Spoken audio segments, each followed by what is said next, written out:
Embarking on the journey of business ownership transfer can be complicated and emotional, particularly with family entwined. Join me, Vincent Mastrovito, owner of Prometheus Partners, in Finishing Touches, the podcast that genuinely understands your challenges and aims to equip you with invaluable tips for a smooth business succession. By the end of each episode, you'll feel more confident and ready to guide your business into the next phase. Enjoy the podcast. Welcome, listeners, to another engaging episode of Finishing Touches. Today, we have a distinguished guest with us today, Dr. Tom Deans, intergenerational wealth expert and best-selling author, known for his groundbreaking insights into family, business, and succession planning. Dr. Deans is no stranger to the intricacies of wealth transition. As the best-selling author of Every Family's Business and Willing Wisdom, he has earned international acclaim and has shared his unconventional and contrarian approach in over 2,000 speeches across 28 different countries, and that is flat out amazing. His long-awaited sequel, Willing Wisdom, has already become an international bestseller, inspiring a new digital tool called Willing Wisdom Index and an ultimate estate planning checklist.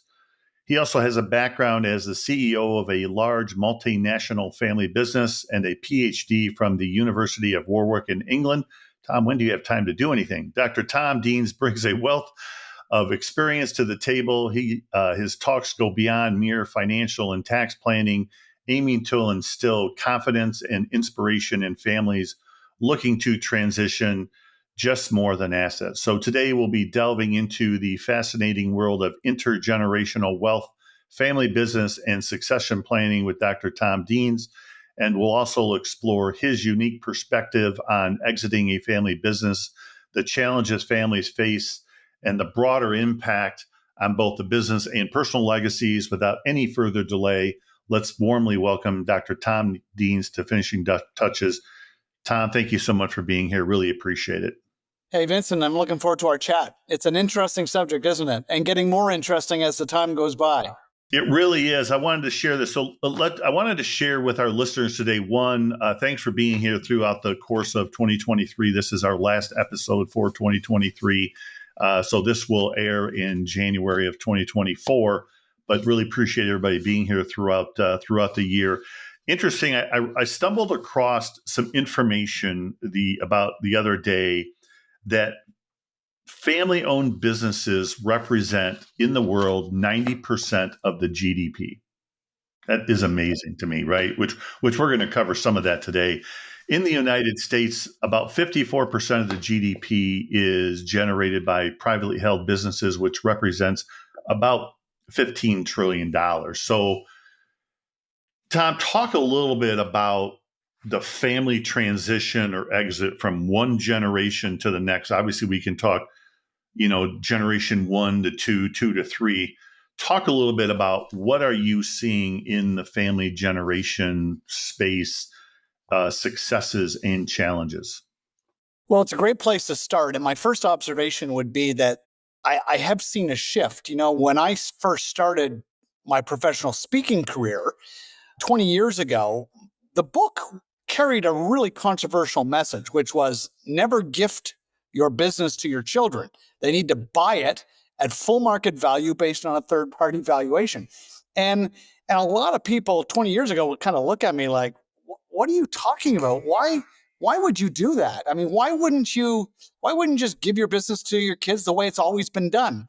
And now I would say, I'm still I call spitting into the wind. It is not an easy message. It's to convince people of an idea that is as old as business itself. Okay, so people have always wanted to do this. Business owners view their greatest legacy as their business. And the idea of selling it is anathema to who they are and to our cultural hardwired feeling that it is our job as a business founder to pass that business on. And I come along and I write a book, go, why would you do that? I can't think of a more dangerous idea, a more toxic idea than giving something to someone who hasn't earned it or hasn't risked something to purchase it. So 20 years later, a couple of thousand speeches, 28 countries, as you mentioned, I'm starting to see a shift. I am starting to see more and more business owners revisit this idea and just double check their own bias at the door and ask, is it really appropriate to give my business to my kids? I mean, do they really want it? Are they talented? Are they good enough? Do they want it? And what's coming back is when they ask these questions of their children, is the answer is no. Right. Yeah. You and I have had a chance to meet in person, and we've had some really good conversations over the last couple of years. I read your book a few years ago, and I've actually, in previous conversations before that, it was like, okay, let's just gift it to the kids, and I always saw some kind of a challenge as that really happened because mom and dad were always the bank, so it's mom and dad, First National Bank, so all your risk is really hedging against the success or failure of the children, right? And to your point, it's like, are these kids really ready to take over a business? And why wouldn't they just go on and pay for it like anybody else would pay for it? I mean, it just doesn't seem to really make any sense. Is like, and why would the parents want to put that much money at risk of all the years that they put in from a sweat equity perspective? The reality is, it's really sad to watch someone in their 70s who have concentrated their wealth in one illiquid stock called their family business and then not really have a process for transitioning it outside, right? So they don't diversify their assets, which is really important as you get older, right? It's not a bad strategy when you're in your 20s or 30s to concentrate your wealth, right? That's how we often create wealth, by doubling down on stock. But as we move into our 60s, 70s, 80s, and yes, even our 90s, to have most of our wealth in one stock or stock that has been transitioned to the next generation, but we hold the debt, is incredibly stressful, and it pulls apart families from the inside. Oh, without a doubt, I think it does, and it certainly adds another dimension. So let's talk a little bit more. Let's kind of shift and let's talk a little about your the new book that you have out, and let's talk a little bit about the new index that you have for people that they can do online. Well, how does that help business owners kind of move through the process? Yeah, so I was a little bit frustrated with the reach of my message. So I thought, how can I get this message out? How can I convince more business owners to understand how dangerous it is what they're doing? And so I came up with this idea to come up with a questionnaire, a checklist that would really take a very short amount of time to complete, that would allow someone to see the gaps in their business succession plan and in their estate plan. And so this digital tool takes about 8 to 10 minutes to complete the checklist.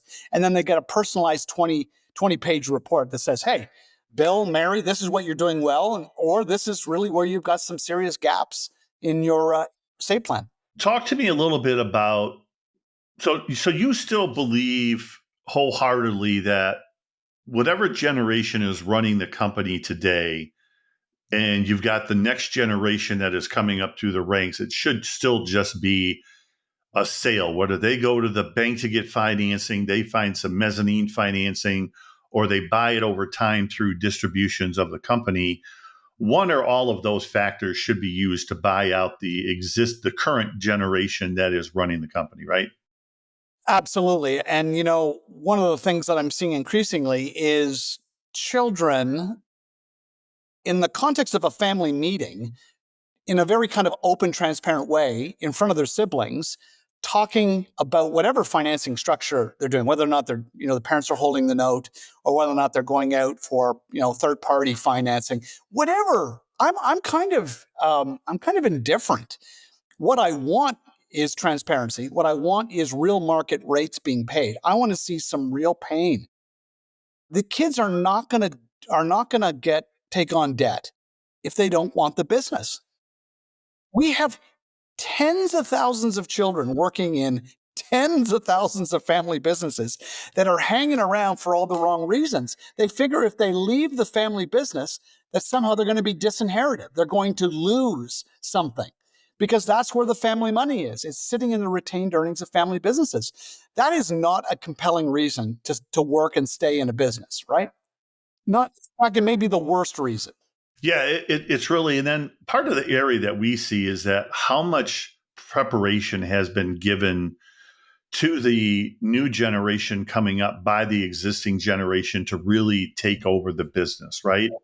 I have found kind of a gap in to say how much time has really been spent mentoring and preparing these children to really take over a business so that mom and dad can feel comfortable turning over the reins to these kids, whether they carry some of the paper or not. I call it carrying paper. Is like, even if you're going to carry 50% of the debt and you're going to have the bank carry the other 50, how much have you really prepared them, because you still are on the hook for the debt? Now you're second lien to the bank. Do you still see kind of a gap into how prepared that second or third generation really is to take over the business?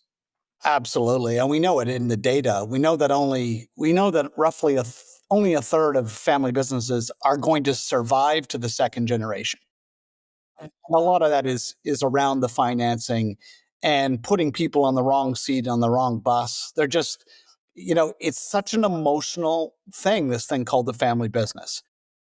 It's just very difficult for people to let go and make really clear business decisions when family and relationships are involved. So part of my message is really to get people to seek third party assistance, right? And get that clarity and get those ground rules, and to understand that financing is something that doesn't happen overnight.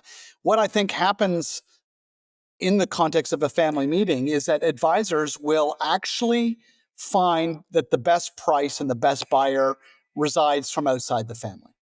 That is overwhelmingly something that I'm seeing over and over. Yeah.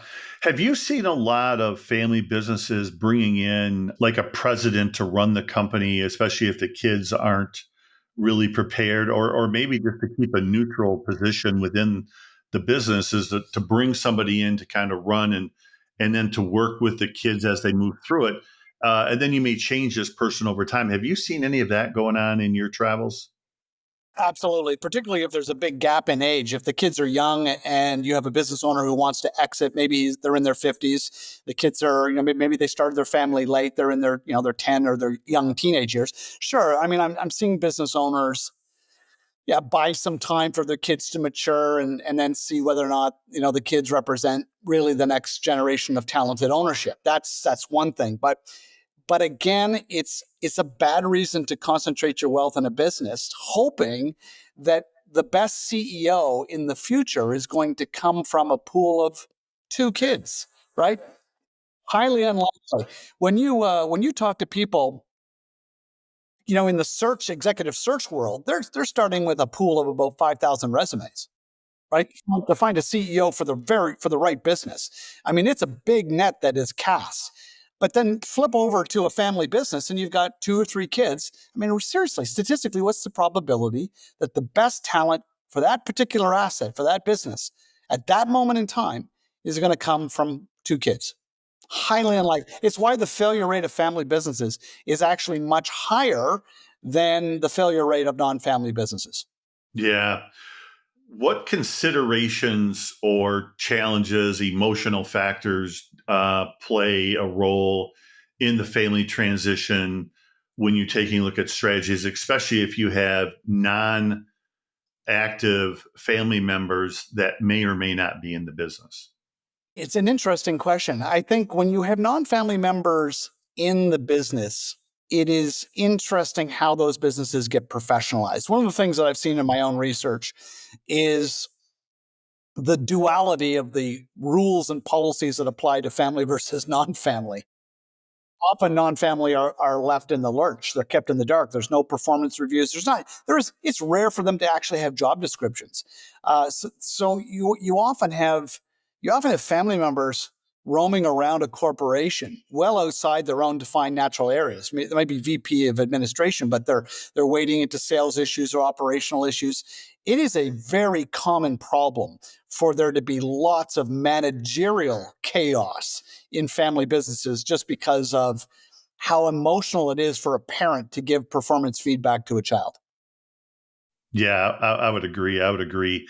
And I would also agree that many times there's not even any real job descriptions, and certainly no metrics to track. Is like, what is the growth of this person and how are they making a contribution back to the company, right? And what is their continued education moving forward to understand how to run the company and move that thing forward. So I think it's, it's always there. So Tom, I could go on with this conversation with you for probably at least 2 hours. Hopefully maybe you can come back on again sometime in 2024. Would love to continue the chat and really appreciate you being here. Sorry you guys don't have any snow even up in Toronto. That's amazing. I know here, I know we talked about this before we clicked onto the show, is like this is just kind of one of those weird winters where there's nothing going on. And I live in northern Michigan for a reason. I enjoy the snow actually. So I like to get out, but there's nothing going on. So hopefully you guys get some and we get some, because we're about the same parallel line, I believe. We are indeed. Yeah, no, I echo that sentiment. Yeah, it's very odd. Yeah. Well, thanks again for being here. For our listeners, certainly we hope that you enjoyed this episode of Finishing Touches. If you would like more content, you can check out our website at prometheuspartners.com. We have a ton of information over there. If our podcast obviously has been helpful to you, please leave a review to help others discover us and find out where we're at. And to stay updated with some of the latest tips and insights that we have, we look forward to accompanying you on your journey to a successful business transition in our next episode. Hope everybody has a great New Year's, and we will talk to you soon. Thank you very much.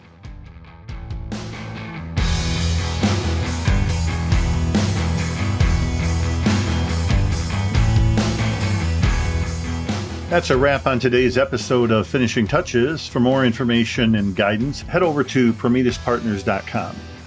Your feedback means the world to us, so please take a moment and leave a review of the podcast. You can stay in the loop or ask me a question by connecting with me on LinkedIn or visit our website and start a conversation with me. We look forward to accompanying you on your journey to a successful business transition in our next episode, and have a great week. Thank you so much.